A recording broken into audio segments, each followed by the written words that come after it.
Hello friends, आज हम लोग क्लास 12th के लिए सोशियोलॉजी का most important VVI objective question को देखेंगे, जो कि आप लोगों के एग्जाम के लिए बहुत ही इंपॉर्टेंट है। और इस बार हमारा टारगेट है कि आप सभी इस बार 400 प्लस नंबर को पार करें, इतना हमारा टारगेट है। और आप लोगों से रिक्वेस्ट है कि वीडियो को पूरा देखें। इस वीडियो में जितने ऑब्जेक्टिव क्वेश्चन है वो सभी क्वेश्चन आप लोगों के एग्जाम के लिए बहुत ही इंपॉर्टेंट है। चलिए, आज का पहला क्वेश्चन है, परिवार निर्माण के लिए किनका होना जरूरी है। परिवार निर्माण के लिए किनका होना जरूरी है, बहुत ही इंपॉर्टेंट क्वेश्चन है। इसका आंसर आप लोगों को पता होता है तो इसका आंसर आप लोग कमेंट बॉक्स में देते हुए चले। इसका सही आंसर आप लोगों का ऑप्शन नंबर सी है, पति पत्नी। यानी कि परिवार निर्माण के लिए जो है पति पत्नी का होना बहुत ही जरूरी है।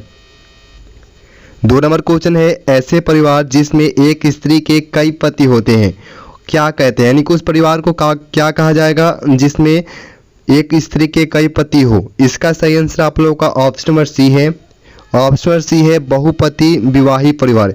यानी कि ऐसे परिवार जिसमें एक स्त्री के कई पति होते हैं उस परिवार को बहुपति विवाही परिवार कहा जाता है। इस क्वेश्चन को याद रखिए आप लोग।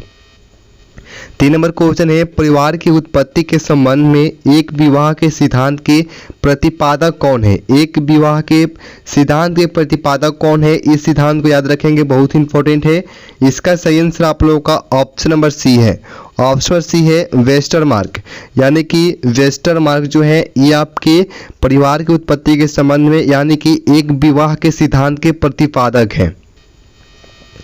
चलिए, 4 नंबर क्वेश्चन है, परिवार की उत्पत्ति के विकासवादी सिद्धांत के प्रमुख समाजशास्त्री कौन थे। प्रमुख समाजशास्त्री कौन थे, यानी कि विकासवादी सिद्धांत के समाजशास्त्री कौन थे। इसका सही आंसर आप लोगों का ऑप्शन नंबर ए है। ऑप्शन नंबर ए है बेकोफन। ऑप्शन नंबर ए है बेकोफन जो है ये आप लोगों के किसके सिद्धांत के प्रतिपादक हैं, तो विकासवादी सिद्धांत के प्रमुख समाजशास्त्री हैं और ये इसके प्रतिपादक हैं। चलिए, 5 नंबर क्वेश्चन आप लोगों का है, इनमें से कौन जनजातीय समाज की समस्या नहीं है। जनजातीय समाज की समस्या बताना है जो कि इसमें नहीं है। इसका सही आंसर आप लोगों का ऑप्शन बी आप लोगों का है, छुआछूत। यानी कि छुआछूत जो है ये आपके जनजातीय समाज की अब समस्या नहीं है। लेकिन ऑप्शन नंबर ए जो है आप लोगों का भूमि विलगाव। भूमि विलगाव जो है ये आप लोगों के जनजातीय समाज की क्या है, तो ये आप लोगों का समस्या है। अगला क्वेश्चन है, निम्न में से किसने जाति प्रथा के उत्पा पर प्रजातीय दृष्टिकोण प्रस्तुत किया। यानी कि किसने जो है जाति प्रथा की उत्पा पर प्रजातीय दृष्टिकोण को प्रस्तुत किए थे। इसका सही आंसर आप लोगों का ऑप्शन बी है। ऑप्शन बी है रिजले ने। यानी कि रिजले ने जो है इन्होंने प्रजातीय दृष्टिकोण प्रस्तुत किए थे जाति प्रथा की उत्पा पर। चलिए, 7 नंबर क्वेश्चन आप लोगों का है, बहुत ही इंपॉर्टेंट क्वेश्चन है, caste and race in India. Caste and race in India पुस्तक के लेखक कौन है। बहुत इंपॉर्टेंट क्वेश्चन है, caste and race in India पुस्तक है, इस पुस्तक के लेखक कौन है। इसका सही आंसर आप लोगों का ऑप्शन डी है आप लोगों का, धुरिये। यानी कि धुरिये जो है ये आप लोगों के caste and race in India पुस्तक के क्या है, तो लेखक हैं। चलिए, 8 नंबर क्वेश्चन है, जब एक वर्ग पूर्णतः आनुवंशिकता आधारित हो तो उसे हम जाति कहते हैं। यानी कि यह कथन जो है किसका है कि जब एक वर्ग जो है पूर्णतः आनुवंशिकता आधारित हो तो उसे हम जाति कहते हैं। ये कथन जो है किसने किया है, किसने दिया है। इसका सही आंसर आप लोगों का ऑप्शन बड़ी है, कूले ने। यानी कि यह कथन किसका है, तो ये कूले का कथन है। बहुत ही इंपॉर्टेंट क्वेश्चन है। अगला क्वेश्चन है, कास्ट क्लास एंड पावर। ये भी इंपॉर्टेंट क्वेश्चन है। कास्ट क्लास एंड पावर जो है ये पुस्तक है, इसके लेखक कौन है। इसका सही आंसर आप लोगों का ऑप्शन नंबर सी है। ऑप्शन नंबर सी है बेनेई। बेनेई जो है ये आप लोगों के कास्ट क्लास एंड पावर पुस्तक है और इस पुस्तक के क्या है, तो ये लेखक हैं।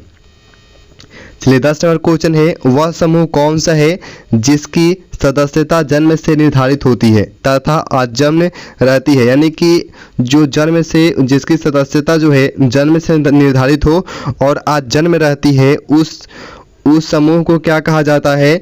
इसका सही आंसर आप लोगों का ऑप्शन वाली है, जाति। यानी कि उस समूह को क्या कहा जाता है, तो जाति कहा जाता है।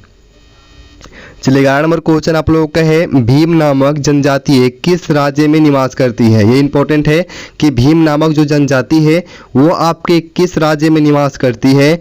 इसका सही आंसर आप लोगों का ऑप्शन में है, राजस्थान। यानी कि ये जो जनजाति है ये आपके राजस्थान राज्य में निवास करती है। चलिए 12 नंबर क्वेश्चन आप लोगों का है, जाति व्यवस्था का वैश्यात्मक सिद्धांत के प्रतिपादक कौन है? जाति व्यवस्था के वैश्यात्मक जो सिद्धांत है इसके प्रतिपादक कौन है? इसका सही आंसर आप लोगों का ऑप्शन है रिजले, यानी कि रिजले जो है इस सिद्धांत के क्या है तो प्रतिपादक हैं। चलिए 13 नंबर क्वेश्चन है, किस जनजाति में परीक्षा विवाह पर प्रचलित है? किस जनजाति में जो है परीक्षा जो है ये आपके विवाह प्रचलित है? इसका सही आंसर आप लोगों का ऑप्शन सी है भील, यानी कि यह ध्यान से देखिए भील जनजाति है। क्या है? भील जो है ये जनजाति है और इस जनजाति में परीक्षा विवाह जो होता है ये प्रचलित है। चलिए 14 नंबर क्वेश्चन है, महर का संबंध किस विवाह से है? महर का जो संबंध है वह किस विवाह से है, किस धर्म के विवाह से संबंधित है? इसका सही आंसर आप लोगों का ऑप्शन वाली है मुस्लिम, यानी कि महर का जो संबंध है ये आप लोगों के मुस्लिम विवाह से संबंध है। चलिए 15 नंबर क्वेश्चन है, मुस्लिम समुदाय में कितने प्रकार के विवाह प्रचलित हैं? यानी कि मुस्लिम समुदाय में जो है कितने प्रकार के विवाह प्रचलित है? ये बहुत ही इंपॉर्टेंट क्वेश्चन है। इसका सही आंसर आप लोग का ऑप्शन ए है 2, यानी कि मुस्लिम जो समुदाय है इसमें 2 प्रकार के जो विवाह है वो प्रचलित है। बहुत ही इंपॉर्टेंट क्वेश्चन आप लोगों के लिए है।